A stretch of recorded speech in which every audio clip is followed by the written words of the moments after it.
बोरा र खोलाले यो छविलाललाई कसरी फेर्यो आज म आफ्नै कथा लिएर आएको छु है त। म स्कुल पढ्दै गर्दा बुवा आमाहरू अलि साक्षर मात्रै हुनुहुन्थ्यो। मलाई काकाहरू काइलो बुवा कान्छो बुवाले पढाइमा सहयोग गर्नुहुन्थ्यो। हाम्रो काइलो बुवा हाम्रो क्षेत्रकै पहिला स्नातक गर्नेहरू मध्येबाट पर्नुहुन्थ्यो।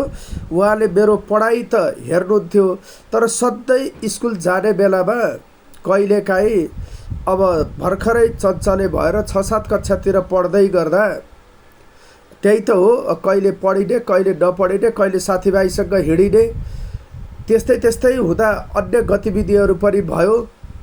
पछि गएर 8 कक्षा 9 कक्षातिर राजनैतिक तरङ्गहरू पनि लागे। स्कुल छोडेर आन्दोलनहरूमा पनि हिँडियो, बाहिर लागियो, पढाइ छोडियो। गाउँमा अनेक खालका कुराहरू हुने, पढाइ छोडेर सबै बिगारेर हिँडेको देखेपछि काइलो बुवालाई खै के झोक चलेछ, यसले पढेन भनेर स्कुल पढ्दै गर्दा 6 कक्षाभन्दा माथि 10 कक्षाभन्दा बिचको कुनै कक्षामा एक दिन चरप्प बोरामा बाँधेर घर नजिकै खोला थियो, बडीगाड खोला, त्यहाँ पुर्याएर खोलामा फालिदिनु भयो।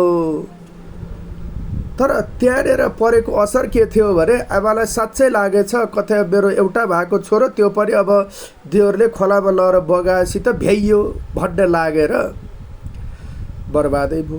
आमा दगुर्दै जाने, काइलो बुवाले लिएर जाने।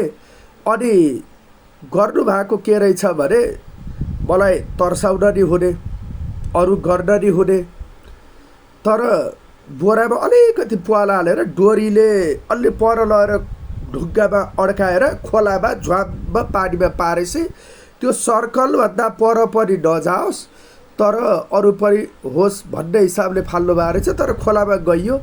आमा एकैछिन रुनु पनि भयो। पछि यताउता गरेर बाहिर आइयो, बाहिर निकालियो।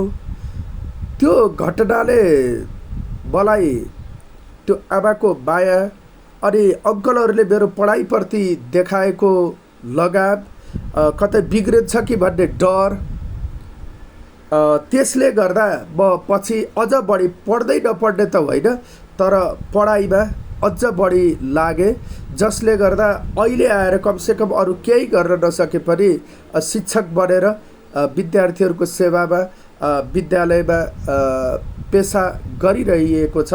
एउटा शिक्षण पेसामा आबद्ध भएर सेवा गरिएको छ। यदि त्यो बेला त्यो नभएको भए, म पढाइबाट भड्किएर बाहिर राजनीतिहरूमा अथवा अरूतिर मात्रै लागेको भए अथवा अन्य कुराहरूमा मात्रै बढी समय बिताएको भए के म यतिको पनि हुन्थ्यो होला त? त्यसैले सही बेलामा गर्ने निर्णय, अभिभावकहरूको सहयोग, साथ र माया ममताले कति फरक पार्छ भन्ने कुरा म आफैले मेरो आफ्नो पढाइमा पनि महसुस गरेको थिएँ। त्यो सधैँ मैले अनौपचारिक रूपमा त भन्थेँ, आज आफैलाई सामाजिक सञ्जालमा सेयर गरेर यो सोसल मिडियामा राखेर आफूलाई पनि आफ्नो याद सम्झन चाहिँ मन लाग्यो। त्यो खोला, बोरा, पानी र पढाइ। धन्यवाद।